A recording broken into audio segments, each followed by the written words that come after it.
बिहार में विधानसभा चुनाव की सुगबुगाहट तेज हो गई है और इस बीच चिराग पासवान और उनके भाई प्रिंस पासवान के बीच संपत्ति का विवाद शांत होने का नाम नहीं ले रहा है।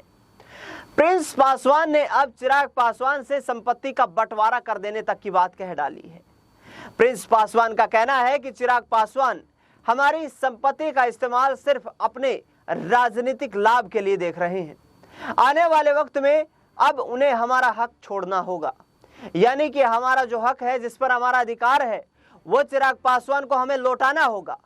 प्रिंस पासवान यही नहीं रुके, उन्होंने चिराग पासवान को और भी ज्यादा गंभीर आरोप लगाते हुए कहा कि पारिवारिक संबंधों को खत्म करने की भी यहाँ पर तैयारियां चल रही है।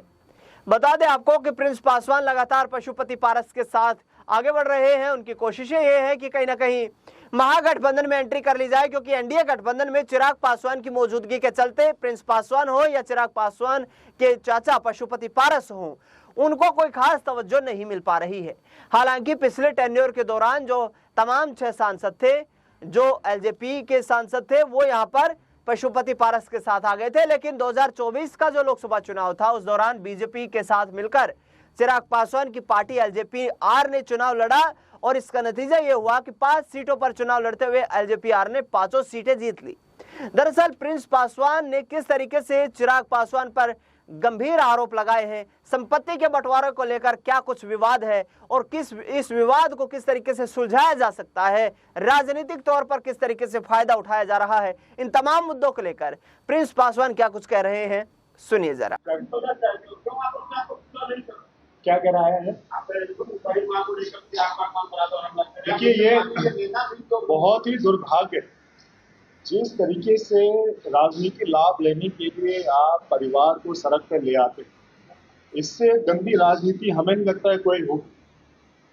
स्वतंत्र हिंदुस्तान में, आजाद हिंदुस्तान में, उसके इतिहास में, वर्तमान में और मतलब भविष्य में भी ऐसा घटना कभी देखने को नहीं मिला। जिस तरीके से, किस हिसाब से एक राजनीति लाभ लिया जाए और उसके लिए आप परिवार का बलिदान दे दें, परिवार को बदनाम कर दें, परिवार को आप सड़क पर ले आए। तो आपने घटनाक्रम बताया है, बड़ी माँ का, गांव की बड़ी माँ का जो घटनाक्रम है, बहुत ही शर्मनाक है। उनको बेचारी 80 साल की बुजुर्ग महिला, हमारी बड़ी माँ जो है, गांव में हमेशा रही, अक्सर रही, पूरा हक है उनका। उनको लेके ये लोग राजनीति कर रहे हैं, इससे ज्यादा कोई नहीं गिर सकता।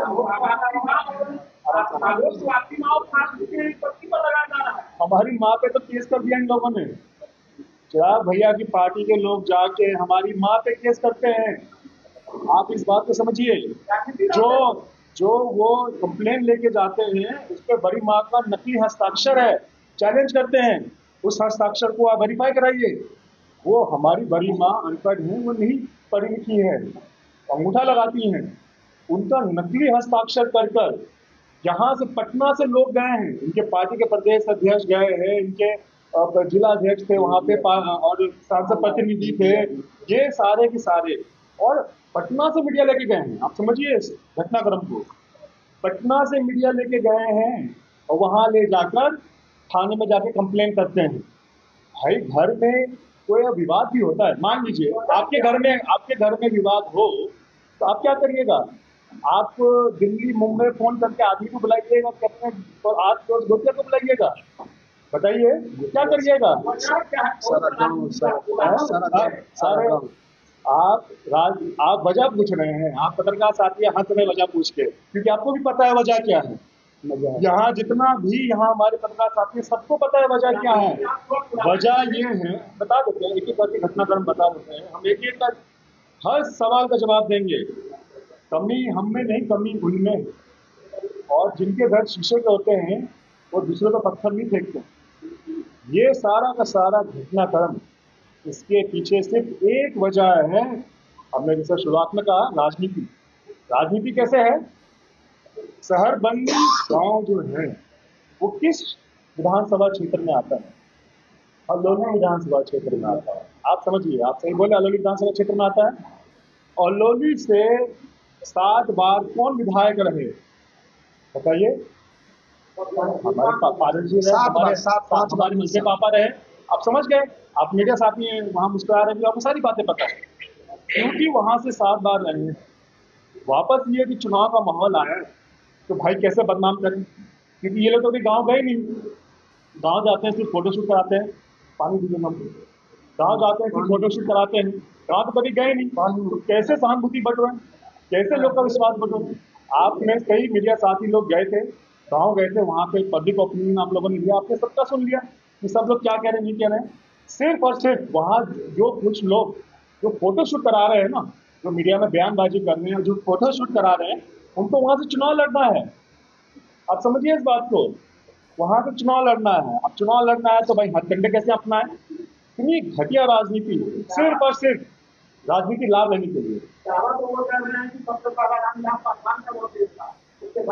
बिल्कुल, आपने बिल्कुल सही कहा। आप भी ट्रैक पे आ ही गए ना, सेकेंड लाइन तो आप बोलिए थी। पहला, सबसे पहले बड़े पापा वहां से चुनाव लड़े।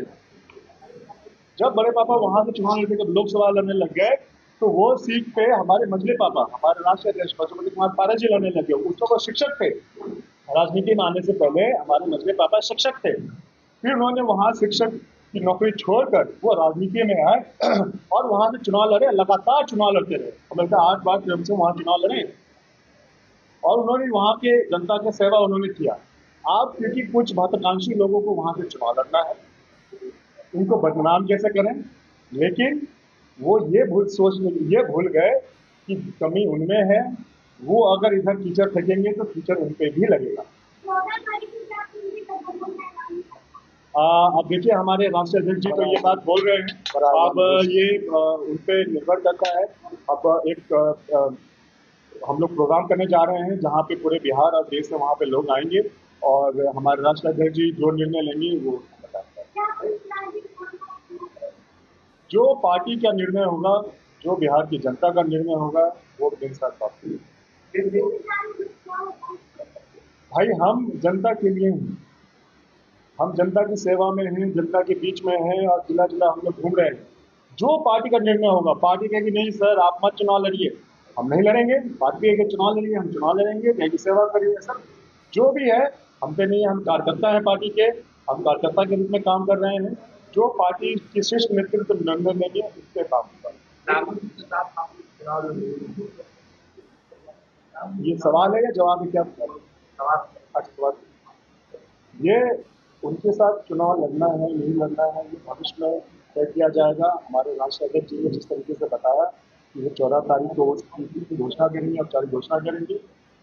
हम लोग अभी फिलहाल अपनी तैयारी कर रहे हैं। हम अपनी पार्टी का संगठन हर जिला में जाके मजबूत कर रहे हैं, देख रहे हैं कैसा है, जनता से बात कर रहे हैं। जो हमारी पार्टी के कार्यकर्ताओं का जो भी फैसला होगा, जो भी उनका सुझाव होगा, और जितनी भी हम जहाँ जाके गांव के लोगों से मिल रहे हैं, उनका हम लोग सुझाव सुन रहे हैं, उनकी उनकी उनकी मन की बात हम लोग सुन रहे हैं। वो जो कहेंगे वो हम लोग करेंगे। राहुल गांधी ने कहा है कि संपत्ति का मामला जो आ गया है, राजनीतिक लड़ाई, उसमें अब उनका कहना है कि अब संपत्ति का बंटवारा 4 हिस्सों में होना चाहिए। क्या इससे आप देखिए, अरुण जीजा जी हैं, हम उनका इज्जत करते हैं। पता नहीं वो इन सब चीज़ों में पड़ गए हैं, उनको इन सब चीज़ों में नहीं पड़ना चाहिए परिवार के लोग, और ना ही परिवार की बातें इस तरीके से होनी चाहिए। आप मीडिया के आगे आके बोलिएगा कि संपत्ति का बंटवारा करे, मीडिया आप लोग करेंगे संपत्ति का बंटवारा कि भाई घर के लोग के बीच में होता है कि थाने जाके संपत्ति का बंटवारा होता है? बंटवारा भाई हमें क्या करना है? आप जहाँ प्रेस मोमेंट्स कर रहे हैं, पीछे चिराग भैया का जमीन है सामने है। जब वो अलग हुए, उन्होंने परिवार को अलग किया, उन्होंने पार्टी को जब तोड़ा, तो जमीन उन्होंने अलग कर ली अपनी, पीछे तो जमीन अलग कर ली उन्होंने, बंटवारा तो कर लिया। आप समझिए, वो घटनाक्रम समझाते हैं। हाजीपुर वाला जो जमीन है वो भी उन्होंने ले लिया। कृष्णापुरी जो था वो पार्टी के नाम पे था, वो भी उन्होंने ले लिया। जो बड़ी बड़ी चीजें थी वो तो उन्होंने ले ली। उसमें क्यों नहीं आया मुद्दा बंटवारा का? उसमें बड़ी माँ को हक क्यों नहीं मिला? उसमें बड़ी माँ को बीच में क्यों नहीं लाया गया? हाँ, अब गांव में जो जमीन है, क्योंकि चुनाव लड़ना है वहां से है भाई। आप जब ये सब चीजें बंटवारा करके जब सबका कागज वागज सब मंगवा लिए, चाबी अभी सब मंगवा लिए, तो गांव वाला क्यों नहीं किया है? हम आज आप प्रेस साथी के माध्यम से आज हम कहते हैं बड़ी माँ वहीं रहे। कोई बंटवारा, इतने साल से बंटवारा नहीं हुआ, हम 80 साल की उम्र में उनको कहेंगे बंटवारा करने के लिए। आप कौन बंटवारा की बात कर रहे हैं? आप बताइए, हम बंटवारे की बात कर रहे हैं? कौन कौन कौन कौन बंटवारा का बात कर रहा है? हाँ, बंटवारे की बात अरुण जिया जी कर रहे हैं। क्यों? झगड़ा उनमें है। बंटवारा की बात कौन कर रहे हैं? चिराग भैया कर रहे हैं। क्यों? झगड़ा उनमें है। कानून अगर आप समझते हो, अगर आप सिस्टम को, अगर सिस्टम, बिल्कुल, किन्होंने कहा? बड़ी माँ ने कहा। अरे बड़ी माँ 80 साल की भोली भाली महिलाएं हैं, आप समझती क्यों नहीं है इस बात को? उनको जो कहा जाता है वो करते हैं। आप जो कहा जाता है वो करते हैं। आप इस बात को समझिए, घटनाक्रम आपको समझाते हैं। आप कह रहे हैं एक प्रॉपर्टी का बंटवारा चार में हो, हम कहते हैं क्यों हो प्रॉपर्टी का बंटवारा? बड़ी माँ सब पढ़िए हैं, क्यों हो बंटवारा? 100% उनका है, वो रहे, और जहां है वहां मान सम्मान के साथ रहें, इज्जत के साथ रहें, ठाड़ के साथ वहां रहें। और ये लोग राजनीति करते हैं। बड़ी माँ बीमार पड़ गई, उनको सदमा लग गया, अरे तुम दिल्ली क्यों नहीं लेके आए? हेलीकॉप्टर से आप जाके फोटो शूट कराते हैं, लेकिन आप दिल्ली या पटना नहीं लेके आते इलाज कराने के लिए। और वहां पे इल्जाम लगाया जाता है, कहते हैं कि बड़ी माँ को जान का खतरा है। अरे भाई, बड़ी माँ को जान का खतरा है, आपके पास तो जेड सिक्योरिटी है, आप दिल्ली पटना में रखिए उन्हें। आपके माता पिता है ना, आपके माता पिता पे अगर जान का खतरा हो तो आप गांव में छोड़े रहेंगे उन्हें, है कि खतरा हो ही जाए? अरे भाई, आप सक्षम लोग हैं, अरबपति खरबपति लोग हैं, आपके पास जेड प्लस सिक्योरिटी है। अगर आपकी माँ पे जान का खतरा है तो आप क्या करिएगा? उन्हें गांव में छोड़ कर रखिएगा कि अपनी साथ लेके आइएगा कि चलिए माँ का इलाज भी कराएंगे, आपकी जान का सुरक्षा भी हम करेंगे?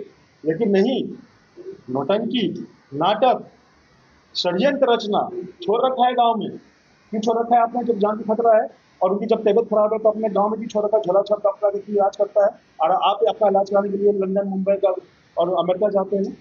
तो ये आप समझिए ढोंग जो रचा जा रहा है। 2020 में जब बड़े पापा का निधन हो गया तो किस तरीके से अपने पिता का मृत्यु का ये मजाक बना के वोट बटोरने की कोशिश कर रहे थे, ये आपने देखा, पूरी दुनिया ने देखा इस बात को। फिर जब 2020 में जब चुनाव था, यही नीतीश कुमार जी को जो आज वो गले लगाते हैं, इन्हीं नीतीश कुमार जी को मैंने क्या कहा, मेरे पिता का अपमान किया, हम बदला लेंगे। कोई पुत्र उसके पिता का अपमान कोई करे, वो भूल जाए, 2 पैसे के लालच में दो कोरे की सीट के लिए भूल जाए तो उस बदनामी को है। जब 20 में था चुनाव तो वो गाली देकर है नीतीश कुमार जी को, मेरे पिता को गाली दिया, मैं जेल भिजवाऊंगा, 7 निश्चय योजना, जल योजना में घोटाला हुआ है, हम जेल भिजवाएंगे। लेकिन जब 24 में उनका वोट लेना था तो क्या किए ये? 2020 में तेजस्वी यादव जी से मिलते थे घर जाके, लेकिन जब 2024 में जब नीतीश जी का वोट लेना था तो उनको गले लगा दिए, बदनामी और जो बेइज्जत किए थे बड़े पापा को वो भूल गए और तेजस्वी जी को गाली देने लग गए उल्टा, कि भाई हमारी माँ को गाली दी, हमारी माँ को गाली दी है।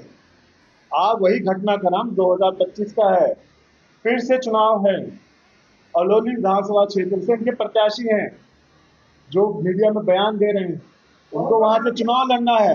इतनी घटिया राजनीति, आप समझिए घटनाक्रम को, जिस तरीके से सिर्फ सहानुभूति बटोरने के लिए और किस तरीके से बदनाम किया जाए सिर्फ और सिर्फ कि हमको वोट मिल जाए, बाकी क्या है नहीं है वो भाड़ में जाए।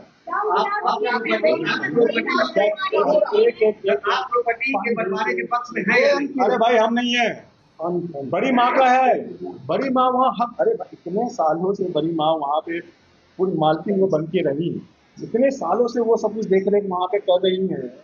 ये 80 साल की उम्र में बड़ी माँ को बंटवारा क्यों चाहिए? आप ये कभी सुने, कभी सोचे इस बात को, कभी आपने अध्ययन किया इस बात को? तो हमारा कहना कि आप पूछिए, बहुत अच्छा सवाल आपने किया है। ये जिस तरीके से ये नाटक करते हैं, फोटो शूट करते हैं, आप इनसे पूछिए, बड़े पापा का एमएलए का पेंशन और एमपी का पेंशन जो आता है, इसमें से कोई एक पेंशन बड़ी माँ को क्यों नहीं जाता है? कभी भी बड़ी माँ ने दिल्ली और पटना का चेहरा क्यों नहीं देखा? अभी भी जब बड़ी माँ बुजुर्ग हो गई हैं, बुढ़ी हो गई हैं, उनके लिए बस फोटो शूट कराते हैं, हेलीकॉप्टर लैंड करके 40 मिनट जाके फोटो शूट जब हो जाता है, वापस हेलीकॉप्टर में बैठ के वापस आ जाते हैं। उनका हक उनको क्यों नहीं मिला?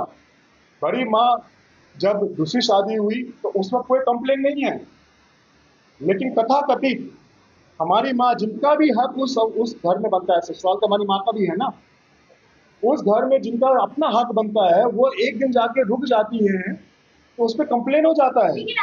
आप इस बात को समझिए। हम क्यों करें? आप समझिए, आप बात को समझिए। हम क्यों करें? हम बड़ी माँ पे केस करें? हम पागल हैं? हाँ, भोली भाली महिला है वो। हाँ, ये उनका इस्तेमाल कर रहे हैं, माँ का ये इस्तेमाल कर रहे हैं। और हम ऐसे आदमी नहीं है, हमें ऐसे संस्कार नहीं है कि हम इनके जालसाजी में आ जाएं और अपनी बड़ी माँ के खिलाफ हम कंप्लेन कर दें कि ये झूठ कर रही है, ये कर रही है। हम तो कहते हैं जांच हो, पूरी तरीके से जांच हो। जो इन्होंने कंप्लेन वहां पे दर्ज कराया है, उस पे जो हस्ताक्षर है उसका भी जांच हो। बड़ी माँ हाथ अंगूठा लगाती है, साइन नहीं करती है, इसका भी जांच हो।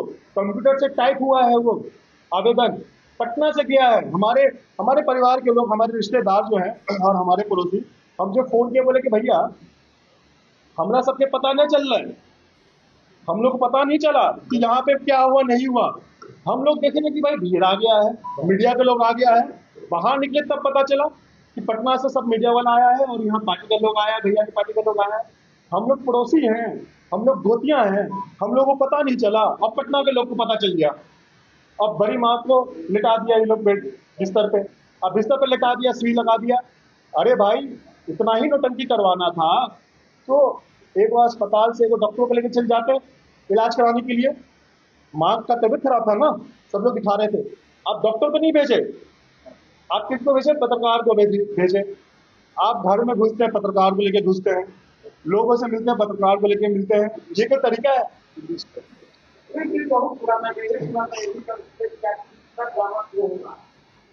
अरे भाई, इसी शुरुआती प्रेस आपने जब सवाल पूछा तो शुरुआत में हम बोल दिए, सब राजनीति, अब सब राजनीति के तहत हो रहा है। ये सब का सब राजनीति के तहत हो रहा है। अरे हम क्या, बड़ी माँ भोली भाली हैं, पढ़ी लिखी नहीं है। उन्हें सुनिए, आप गांव के लोगों से पूछिए, गांव कौन आता है? गांव की सेवा इतने वर्षों तक किसने किया? जब उनकी दूसरी शादी हुई तो उनके पहले परिवार को किसने पाला? ये सब सवाल पूछिए जाके, आपके गांव के लोग जवाब देंगे। हम जवाब नहीं देंगे भाई, ये तो इनके ऊपर है, इसके जवाब दे रहे हैं। आप गांव के लोगों से पूछिए, सारा राजनीति हो रहा है, इतना घटिया राजनीति हो रहा है। इन्होंने परिवार का नाम बदनाम कर दिया। जिस तरीके से तीनों पापा मिलकर रहे, परिवार को एकजुट करके रहे, हमारे पिता के देहांत के बाद जिस तरीके से बड़े पापा टूट गए, उनके टूटने के पीछे वजह ये थी। और बड़े पापा के जाने के बाद ये तो 13 दिन भी नहीं हुआ था, आप सब लोग देख रहे थे किस तरीके से उनकी मृत्यु का मजाक बनाया जा रहा था, कैमरा पे सब लोगों ने देखा। तो इसको हमको ज्यादा प्रमाण देने की जरूरत नहीं है। इन लोगों को ये चीज समझना चाहिए, कमी इन लोगों में है। ये लोग शांत रहे, नहीं तो खुलासे बहुत हो सकते हैं। ठीक है।